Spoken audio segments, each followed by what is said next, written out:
Trizac. Des propos cohérents. Des opinions différentes. Vous écoutez Du Trizac. Antoine Robitaille est avec nous. Monsieur Robitaille, bonjour. Beau bonhomme, quand même. Bonjour, Benoît. Bonjour. Alors, Alexandre Boulris, qu'est-ce qu'il a fait encore?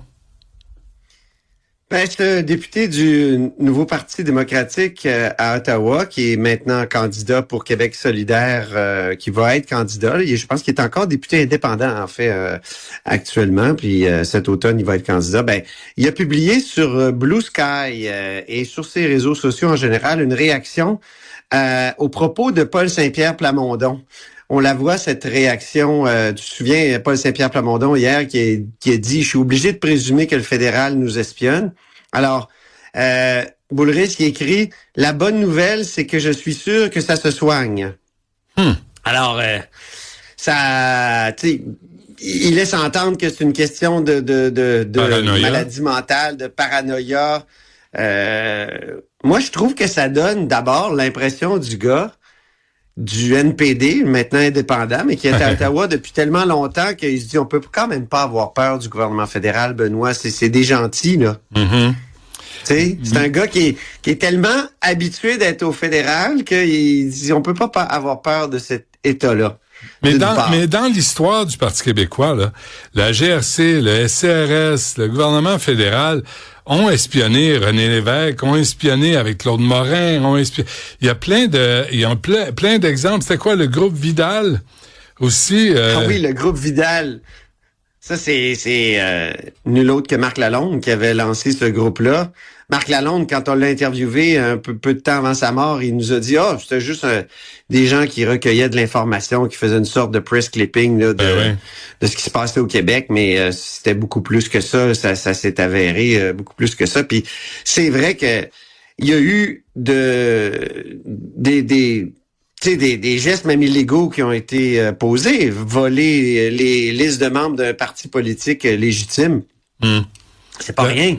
Mais la commission McDonald a dit que les écoutes électroniques illégales avaient été commises en masse par la GRC entre 70 et 77. Il y en a eu des cas d'espionnage de la part du fédéral. Puis je veux te dire, quand on lit le rapport McDonald, ce que j'ai fait quand j'ai préparé mon documentaire sur Claude Morin puis mon livre, on découvre que le NPD était aussi très, très infiltré, puis très... Ah oui. Donc, Alexandre Boulris dit que c'est pas dangereux. Peut-être qu'il devrait prendre ses propres médicaments. Là. Je sais pas si la naïveté se soigne, mais en tout cas, ça se soigne peut-être.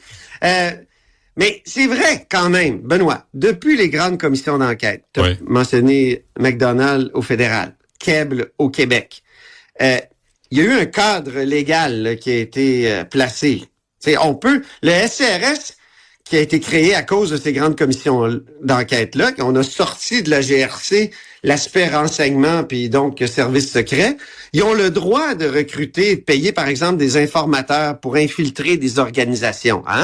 Mais c'est vraiment encadré. Il faut vraiment que tu démontres devant un juge que ça menace.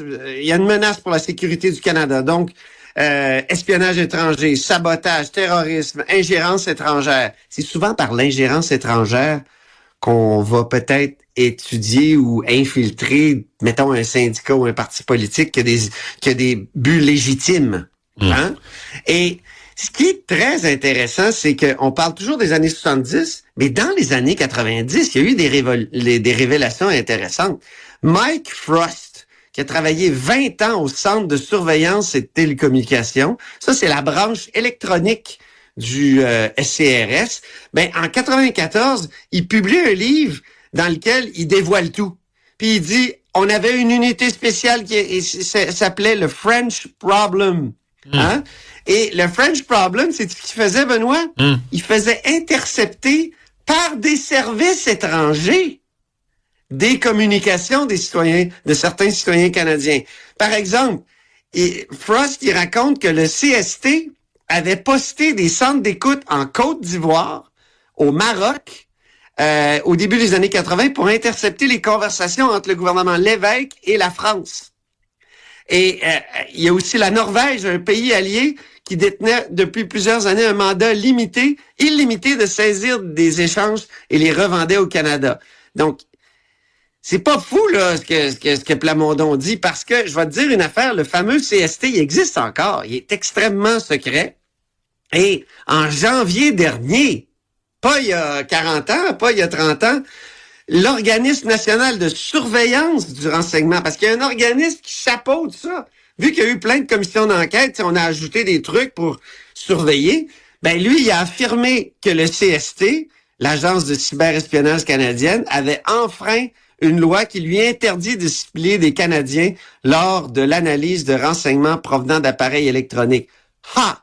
Ça, c'est janvier dernier. Ah, ouais. Alors que PSPP, puis les péquistes se disent, ben peut-être qu'il y a un risque qu'on soit espionné. Bon, là, les gens comme Boulris vont dire, ben voyons donc, au Canada, il y a des règles strictes, tout ça. Mais disons que ça passe par un gouvernement étranger, un service secret étranger, que ça soit le MI5 en Angleterre ou Mike Frost, il parlait de la Norvège. Ben c'est ça. Donc c'est une possibilité, c'est pas complètement fou, puis faut pas être complètement paranoïaque. J'ai une question pour toi, Antoine. Penses-tu que présentement là, la GRC, le SCRS, puis le gouvernement fédéral ne s'intéressent pas à ce qui se passe en Alberta? Ils l'ont dit. Ils l'ont dit qu'ils s'intéressaient à l'Alberta, le SCRS, à cause des possibilités d'ingérence étrangère, nommément les États-Unis de sédition, et la Russie.